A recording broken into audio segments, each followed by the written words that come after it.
Aesop's fables all too often get left out of most considerations of ancient literature, but they were really among some of the most popular and realistically some of the most with us aspects of that culture. How many kids haven't heard in one way or another the story of the fox and the tortoise? These stories stay with us, and for the very reason that they are often poo-pooed about by the judges of taste, the popular nature of them, the unsophisticated nature of them, the fact that they are told by generations of parents at snarky kids rolling their eyes saying, "Oh God, she's trying to teach me something again." That's just part of the dynamic of this particular genre of literature, and you can't be too snobby about that. Plus, the stories are fun. They're often quite charming. But if you actually sit down and start reading them, they are remarkably complicated in surprising ways. In form and content, there's a lot going on there that can be quite interesting. Um, on the surface, some of the basics, we have these that evolved over time, probably orally, somewhere around the 5th or 6th century BCE, before they started to get written down, certainly. There is a very oral quality to them. They're mostly short. A fable itself is generally defined as a very short narrative with a moral. A moral is just a lesson explicitly taught by the narrative. The Some morals can appear at the end of this story, kind of like a coda. Some of them are some of these stories, however, just stand alone in driving its message, if you will. The lessons tend to inculcate kind of homespun wisdom, simple values, popular beliefs and cultural holdings. The narrative techniques themselves tend to be very explicitly unsophisticated. They are meant to be told or seen as ordinary people telling stories to teach lessons, usually to children. So they are told by ordinary people, so they're simple, and they are supposed to be very explicit to and didactic for children. So those two levels already tell you that, okay, this is supposed to be fairly cut and dried, if you will. The message is supposed to be very explicit. The teaching is supposed to be simple. The stories are supposed to be short and easy to remember. And they usually pass that bar. Most of them tend to be animal stories where the animals are or other non-humans or sometimes inanimate creatures are they're the principal characters. Those are the ones who interact. The characters are generally metaphoric, where you can see human characteristics personified, if you will, in these characters. That's usually limited to a single characteristic. A fox is clever, a tortoise is slow, a wolf is kind of voracious. These are simple characteristics identified with each animal that have very obvious parallels in human world. But by allowing humans to objectify those characteristics and those behaviors, the story gives them a certain distance from it and can analyze it. That is the mechanism of the fable. And the stories are usually very simple. The first one we have in our collection here is Damadis and the Athenians, which is curious in that though there are no non-humans in it, but it's alluded to, and it's really a complicated little subtlety of story. It's a simple anecdote of essentially an orator or a politician, probably, outsmarting a crowd.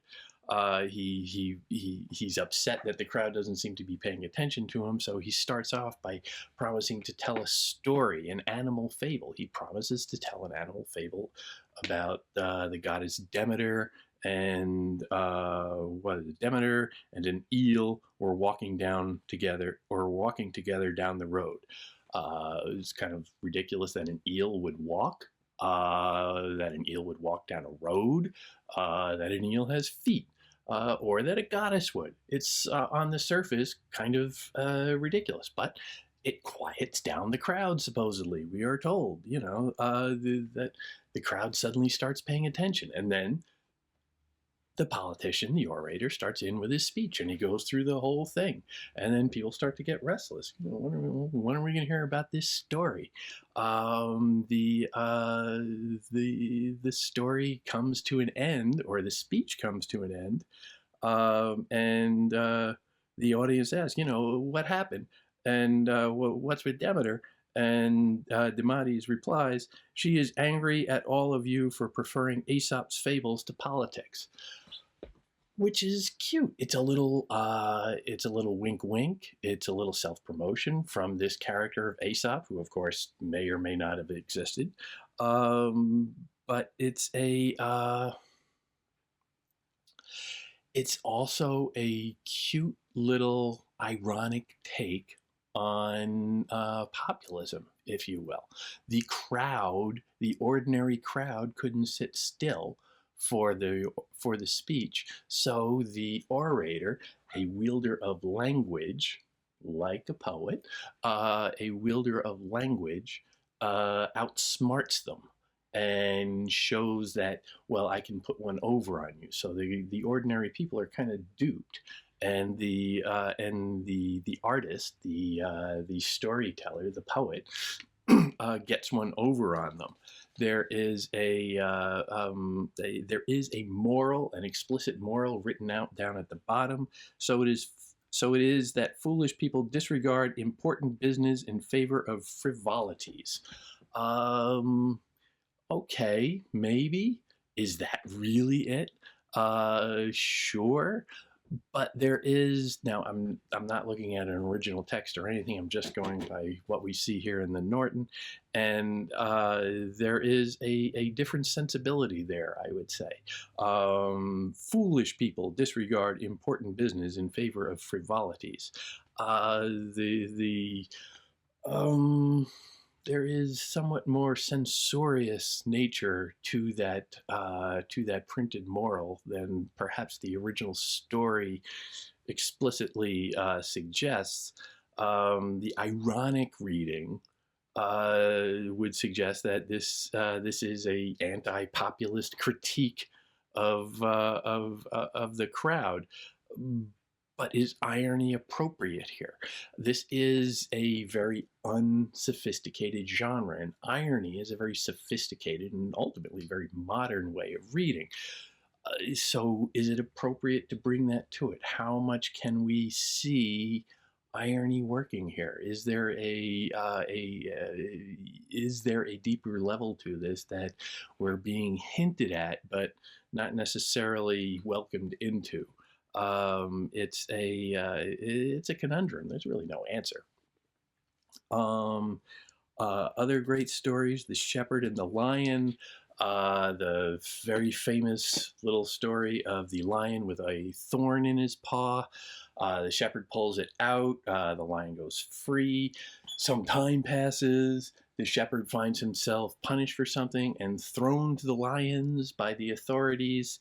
And of course, it is that very lion who comes up to him, recognizes him, and they become friends or whatever, and they have a pact. And then in this version, you get a wise king. The king is always the wisest. The wise king can interpret what is happening here and decides to set them both free. Okay, fine. Again, lots of complication here. There's the moral as printed: when a man acts righteously, he can never be defeated by the punishments inflicted on him by his enemies. But that's kind of overlooking the very large coincidence in the story of it was this particular lion, that particular man, at this particular time, in this particular circumstance. That seems to swamp everything else and suggest maybe, some of the coincidences, the wacky fortuitousness of life, the twists of fortune. There's something going on with that suddenly this odd fit of the moral once again seems to be stepping on or working against the story itself. Now, this again could be a sign that the morals were perhaps additions to the stories. Maybe the stories came about orally, and then okay, they evolve over time, and then somebody maybe writes them down a little differently than different versions were heard, and then over time copies are made of the written versions, and somebody maybe changes this or that or whatever, and these things happen over centuries, and somewhere along the line someone says, well, I think this story should be about this, and they write that, and then that becomes the stamp on it. But it's often a awkward fit because this is a new contributor to the process, adding something in that is not necessarily coherent with the rest of it. So there are the complications there. Is this an effort to make this story fit into a different mold than perhaps originally it was? And why wouldn't they go back and change the story to make it fit or come up with a new one? It's these are complications. These are curiosities. But there's really not a lot of concrete answers with this. Let's see, the boy who cried wolf, simple story, one of the more clear. It's an exhortation about honesty. Everybody knows it. Once again, the boy calls wolf. All the farmers come running. The boy does it again. All the farmers come running. In this story, you don't have the three-part structure. It's just the boy they say, well, he does it all the time. Then one day he cries wolf, and it was a real wolf, but nobody came because they had all learned their lesson. Yeah, okay. Again, simple story about being honest and telling the truth, very core value of society. But there is that hint of anti-populism. The farmers were wrong every time. The farmers are just like this big group, faceless, nameless, senseless, really, who you could say that they do learn, but ultimately it is the wrong conclusion. That's a little curious. The Fox and the Raven is in there too. Fox sees a raven with a piece of cheese in his beak. Fox flatters the raven, saying, oh, you've got such a beautiful voice. Why don't you sing? And of course, the raven opens its mouth, drops the cheese, and the fox gets it. The text explicitly says that the fox said these things to trick the raven. A very explicit within the story, an emphasis. Again, it does stand out a little bit. Maybe this was a later interpolation, who knows? But there is a sense of the insufficiency of the narrative and the effort to make it mean one thing. And there is no room for interpretation here. There is no freedom of the listener or the reader or whomever. The story must mean this one thing. The motivation must be that clear. There is a clear lack of reliance on the reader or the audience, which is a characteristic of certain common forms where People aren't necessarily trustworthy, let's say, where unsophisticated people need to be spoon-fed. That's the implicit belief in a text like this. The Dung Beetle and the Eagle. It's a story referenced by Aristophanes in the Lysistrata. A beetle seeks revenge against an eagle for a slight. We don't need to go into it. This is a more elaborate story, a little bit more a little bit longer than most of the others. It has significantly three principal characters. Zeus gets involved. He has to intercede and separate them. So he does it seasonally, saying, where is it? The Zeus changed the breeding season of the eagles so that it would take time at a place when the beetles were not found above ground, which is an example of an etiology, explaining how things came to be. Very common of the ancient era, certainly, and it's a curious little twist on the fable form. Is there a moral in this? Is it an explicit moral, or is it just the message of, well, this is how this came to be, where the eagle and the dung beetle have I don't know, differing schedules, if you will. There is a lack of that prescriptive advice that you get with all the others. The dog in the manger. Dog is being a hog, and it's a little story that the moral suggests. The fable shows that it is not easy to avoid envy. With some effort, it can try to escape its effects, but it never goes away entirely. The emphasis on envy is curious because I don't necessarily get that as much from the story. It seems to be more about hoarding to me, which kind of flips the agency. Envy is something that those without tend to feel. Hoarding is something that those with tend to do. And this story very much wants the focus on the bad behavior of those without and not those with. So here, for a popular genre, for a populist genre, you get a curiously hierarchical and maybe even aristocratic perspective injected into it. There is another, in essence, mismatch between the moral and the story itself. Others, the North Wind and the Sun, here non-animal, but weather elements become the principal characters, trying to the North Wind and the Sun compete to see who can get the old man to take off his coat or something like that. It does advocate a kind of humble approach, a simple approach, because the wind is blustery and noisy and chaotic and all of that, and the sun is more constant. The sun just radiates. The sun is less busy.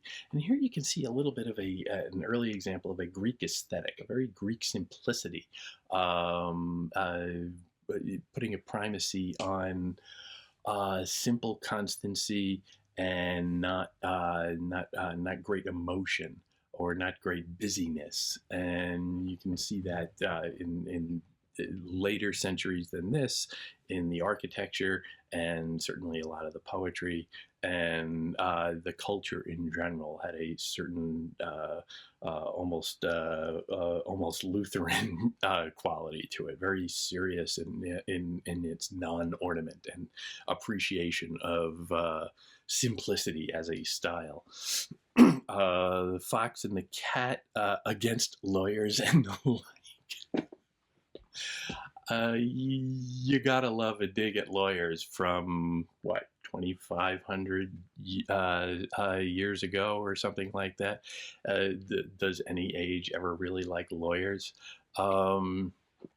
It's another Emphasis on simplicity against trickery and sophistication. People are going to use lots of tricks, use lots of words.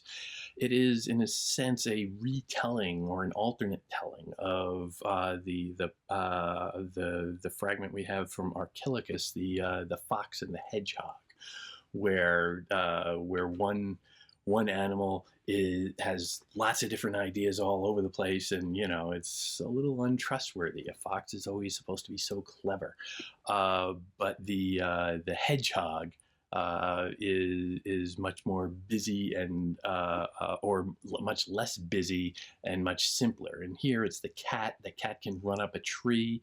It's it is considered the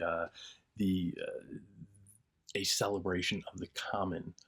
You don't need a lot of sophistication to get on in the world or to succeed in any way. You just need to be aware of one thing, so to speak. Tortoise and the Hare, again, okay, who doesn't know this? The tortoise and the hare, and they race, and the tortoise goes slow and steady, and that wins the race. The hare gets sort of sidetracked, and ooh, look at that, and ooh, look at that, and whatever. Hard work and patience pays off in the end. It's another sense of the moral of duty and persistence in the face of dejection or feeling like you are an underdog. You're just supposed to keep going. Always common advice in the ancient world, or in every world. Every age encourages the common people to just keep going. Just keep your head down and do your job. The Fox and the Grapes. Moral doesn't really explicate the meaning of it. The people who speak disparagingly of things that they cannot obtain would do well to apply this instructive little story to their own lives. In other words, it is relying on the readers or the listeners to understand the moral, and they're just being told to apply it to their own lives very explicitly, very didactically. But that interpretation is still left up to them. It's an interesting little twist on the style of this genre, where they are suddenly granting a bit of agency, would be the word, to the readers or the audience. The dog and the meat and the reflection. It's a retelling of the Fox and the Raven story. Only the change is that the dog is stupid rather than vain, and drops meat from his mouth when he thinks that he can get another piece of meat.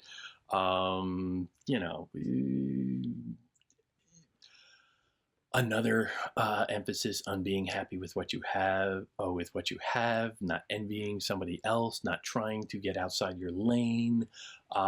Just be content with what you have. Keeps a nice, stable, peaceful, hardworking but unambitious proletariat. The wolf in sheep's clothing, and the fox, the donkey, and the lion skin.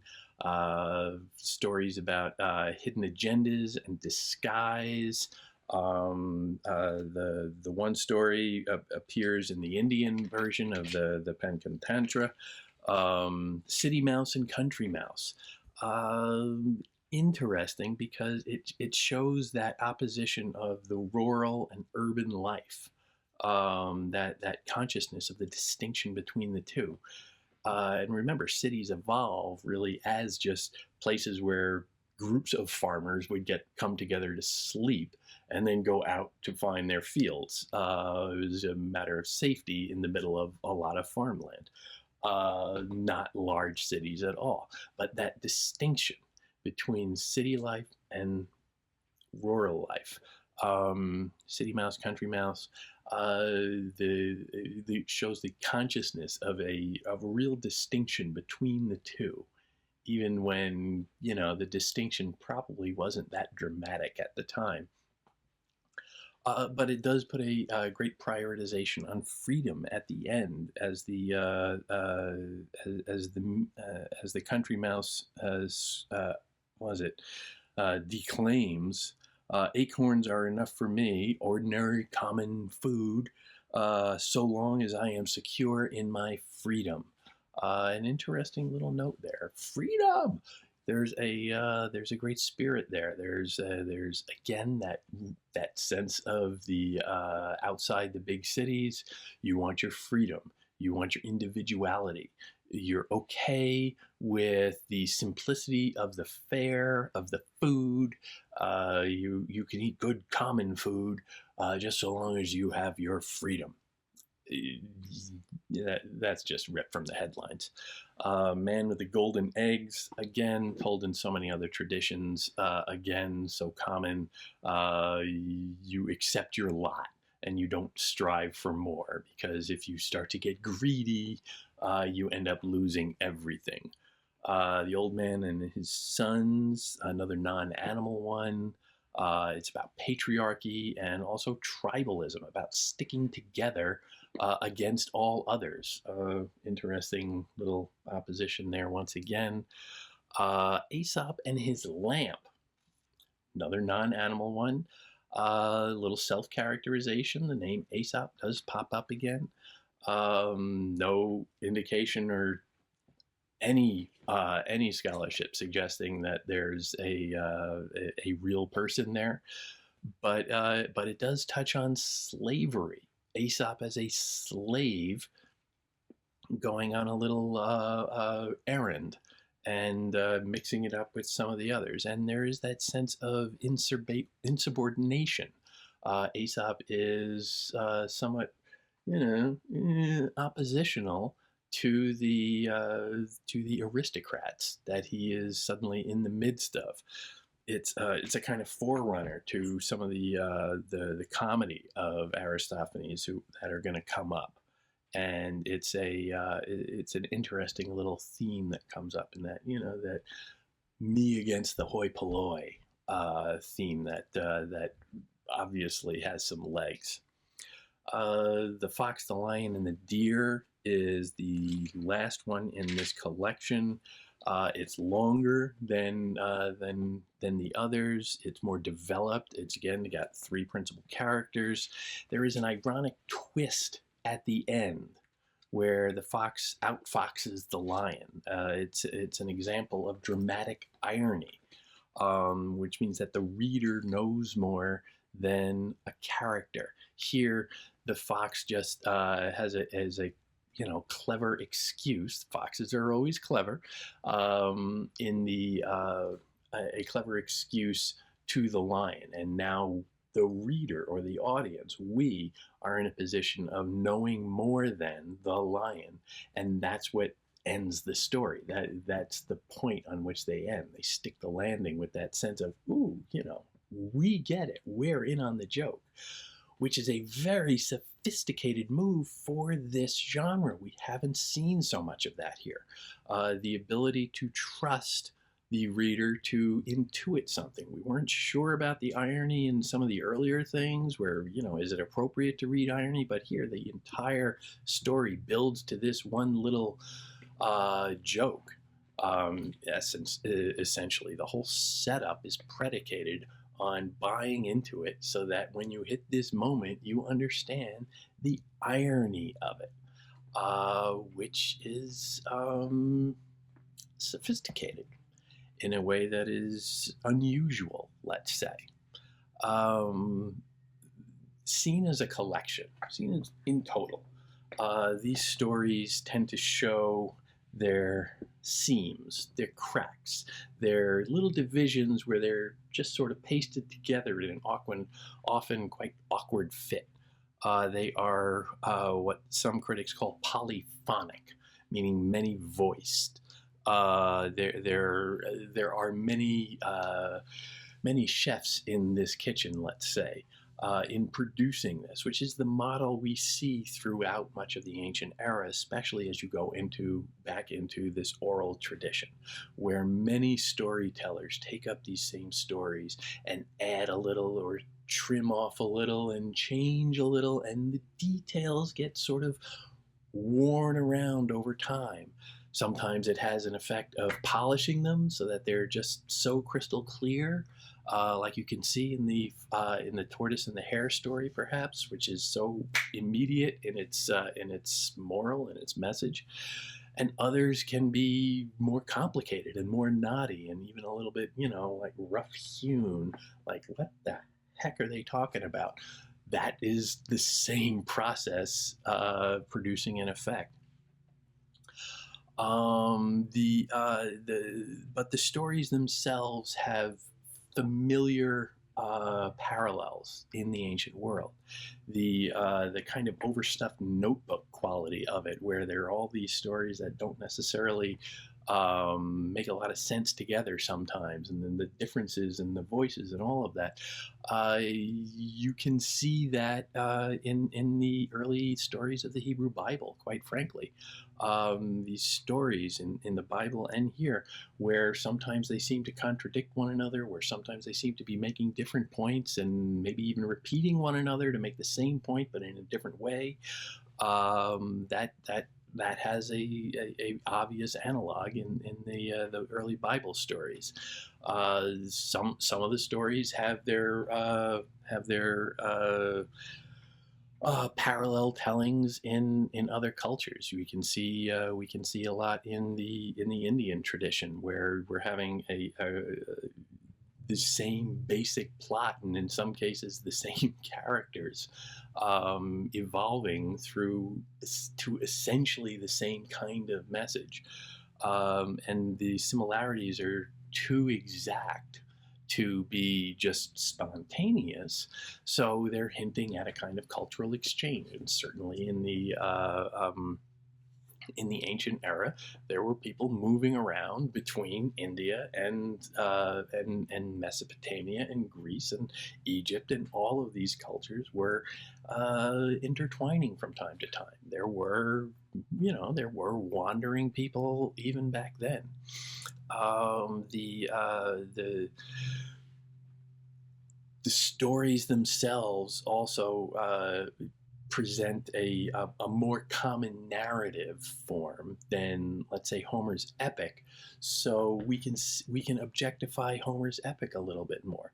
The sense of the common man, the ordinary perspective, the perspective of the farmers and the just ordinary people come out in these stories, and the themes that they were concerned about, and the events in their life that they're concerned about. These are fleshed out through these narratives.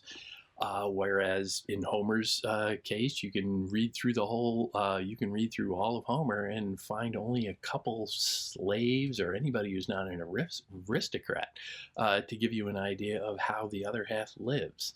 Homer had his focus. Aesop, again, if he exists, had his.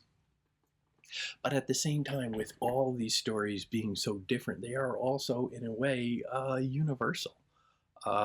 They stay with us, regardless of continent or millennium.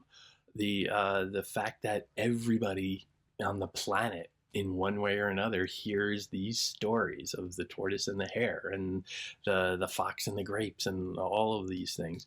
They are such a familiar backdrop from grandma reading us a story before she tucks us in at night or something like that, that they speak to us in a very human level.